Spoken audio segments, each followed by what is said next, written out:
ನೀವು ಇವಾಗ ನಾನು ಆರ್ಗನೈಸ್ಡ್ ಅಂತ ಏನಕ್ಕೆ ಕೀ ಪಾಯಿಂಟಲ್ಲಿ ಪಿನ್ ಪಾಯಿಂಟಲ್ಲಿ ಹೇಳ್ತಾ ಇದ್ದೀನಿ ಅಂತ ಅಂದರೆ, ಖಂಡಿತವಾಗ್ಲೂ ಯಾವ ಕ್ಷೇತ್ರಗಳಿಗೆ ಅತಿ ಹೆಚ್ಚು ಜನಸಂದಣಿ ಇದೆ, ಯಾವ ಕ್ಷೇತ್ರಗಳಿಗೆ ಅತಿ ಹೆಚ್ಚು ಭಕ್ತರು ಹೋಗ್ತಾ ಇದ್ದಾರೆ, ಆ ಜಾಗಗಳನ್ನೇ ಟಾರ್ಗೆಟ್ ಮಾಡ್ತಾ ಇದ್ದಾರೆ. ಶಬರಿಮಲೈ ವರ್ಷದಲ್ಲಿ ಎಷ್ಟೋ ಲಕ್ಷಾಂತರ ಜನ ವಿಸಿಟರ್ಸ್ ಹೋಗ್ತಾ ಇದ್ದಾರೆ, ಲಕ್ಷಾಂತರ ಜನ ಭಕ್ತಾದಿಗಳು ಹೋಗ್ತಾ ಇದ್ದಾರೆ.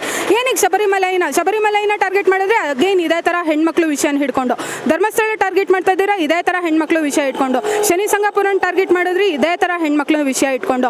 ಏನಕ್ಕೆ ಪ್ರತಿ ಸತಿ ಯಾವ ಕ್ಷೇತ್ರಕ್ಕೆ ಅತಿ ಹೆಚ್ಚು ಭಕ್ತಾದಿಗಳ ಫ್ಲೋ ಇದೆ, ಯಾವ ಕ್ಷೇತ್ರಕ್ಕೆ ಅತಿ ಹೆಚ್ಚು ಪವರ್ ಇದೆ ಅಂತ ನಾವು ಹಿಂದೂಗಳು ನಂಬ್ತೀವಿ, ಆ ಕ್ಷೇತ್ರಗಳನ್ನೇ ಏನಕ್ಕೆ ಟಾರ್ಗೆಟ್ ಮಾಡ್ತಾ ಇದ್ದೀರಾ? ಹಾಗಾಗಿ ಇದು ಆರ್ಗನೈಸ್ಡ್ ಆಗಿ ನಡೀತಾ ಇದೆ, ನಾನು ಅದನ್ನು ಒಪ್ಕೋತೀನಿ. ನಾನು ಮಾತ್ರ ಅಲ್ಲ, ಎಲ್ಲರೂ ಇದನ್ನು ಒಪ್ತಾ ಇದ್ದೀವಿ.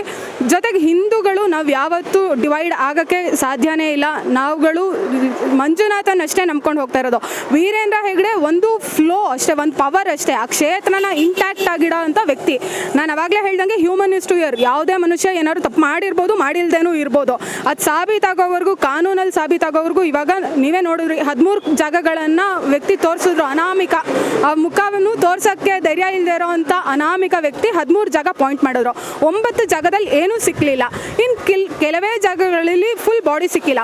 ಅವ್ನು ಹೇಳಿದ್ದು ನನ್ನ ಬಾಡಿಗಳನ್ನು ಹೂತಿದೆ ಅಂತ. ಹಾಗಾದರೆ ಬಾಡಿ ಎಲ್ಲಿ ಹೋಯಿತು? ಅವನು ಅದಕ್ಕೆ ಆನ್ಸರ್ ಹೇಳಬೇಕು.